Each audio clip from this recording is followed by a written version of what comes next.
Welcome back to Afternoon Express, and of course today we have so much beauty and grace in studio.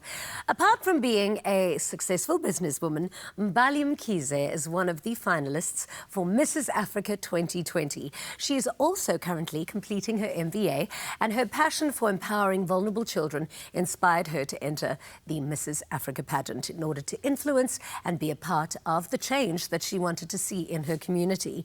So we are asking you on our socials, what have you always wanted to know about community service? So don't forget to use the hashtag Afternoon Express with your answers, and we literally have the best person to give you the answer here. Welcome to the show. Thank you. And congratulations on all of your achievements so far. Oh, thank you. You know, speaking about community service, I was thinking about, you know, the conversation that we were having with Heinrich earlier, is you become the product of how you were born sometimes. And funny enough, it was your father's hardships that has inspired you to become so active in the world that you live in creating a difference. Tell me a little bit about your upbringing. Okay, so I was born in Tembisa, and my father used to be a teacher. Yeah. And in his early life, he was an orphan. He was actually left behind by his mother. The mother had him a bit too early, so she just left him in the care of relatives. And the relatives, they actually didn't take care of him. They kept him out of school, and they used him as a child slave, basically. And wow. He was subjected to abuse where he was actually beaten up and sometimes not even given food. And what he used to do is actually go to church every Sunday. And he said this is where he would feel much more secured, and he felt comfort there in church. And one of the priests saw that he always comes to church, but they haven't seen him at schools. Yeah. And he was 11 years old then, and he didn't own a pair of shoes. And the priest said, "Can you tell me what's going on? Why don't I see you at school?" And he said, "They don't allow me to go to school because they want me to work and look after the animals while their kids are actually at school." Oh, at 11 years old. I know. And the priest said, "Okay, I need to come with you because I need to see what's actually going on." And he went home with him, and when he saw at home the situation, and they didn't want to let him go because they would be actually losing labor. And he went back with the police, and they forcefully removed him from there. And this was a German priest, and then they had all these German missionaries around the area. So they took him out and they put him in a boarding school. They said, "We'll give you an opportunity, and it's up to you what you do with an opportunity, and we will never spoon feed you." So when the other kids were actually going at home for holidays, he would stay behind and work at boarding school to work off his fees. So he never felt sorry for himself. No. He was always optimistic. But what kind of a father was he to you? Because he's obviously done a very good job. Very compassionate and very inspiring, because nothing would break him down. If each time there was something that you're going through, maybe you were trying to achieve something and you couldn't achieve it at that time, he always said it's postponed success. And he always says the only limitations that we have, it's the ones in our heads. So I always carry these things with me. And he always used to say, you always stand for what's right, no matter what the consequences. So he became such a passionate teacher because he said the Germans gave him the education, and it always levels the playing field. And he said if they didn't give him this, he wouldn't have had the life that he had. Because he went on to become a school inspector, and before he was a school principal, he would take on the worst schools in the neighborhood and completely turn them around. And they would become #1 in the province.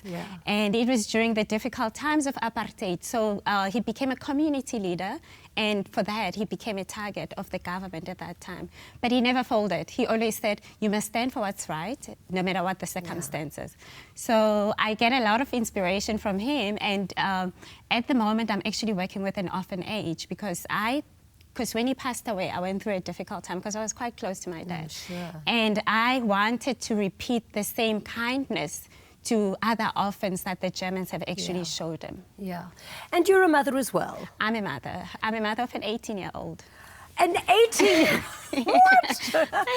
You look 18 years old yourself. Thank you. Oh, wow, that is amazing. Thank you. But I heard that you also lost the father of your child. Yes. My son's father passed away when my son was 6 years old. Oh, I'm sorry. So I was left with him, and so I just took on the role and he became my full focus. Yeah. He's an amazing human being. He went through difficulties, obviously, sure.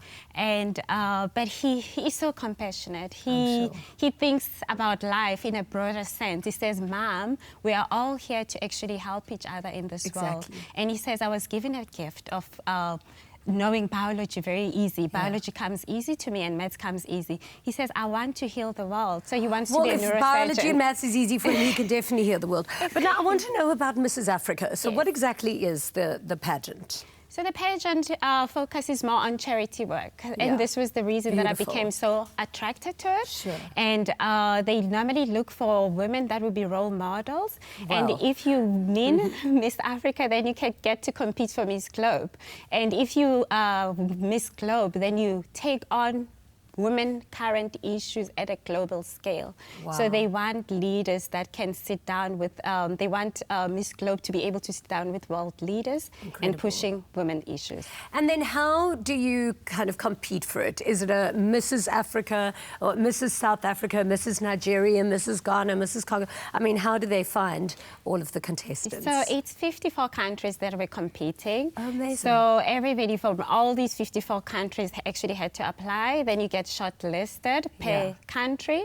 Then for semi-finals, then for the final, it's top 10, like I am at the moment. Oh, incredible. So how can we follow your journey, and when are the finals? The finals are in November, and they're in Johannesburg. If you want to follow my journey, please follow me on Instagram, which is Mbali Mkhize, and I always post the latest there. Amazing. Well, we'll definitely put all of those details on our website. Now, we want to find out what the rest of South Africa wants to find out from you. So, Pali, what's happening in our socials? Absolutely, a true role model Mbali is. So we've asked you online, what have you always wanted to know about community service? And we've got one of our dedicated viewers, Ugift Mpomongwe, who says, what does your community service entail, Mbali?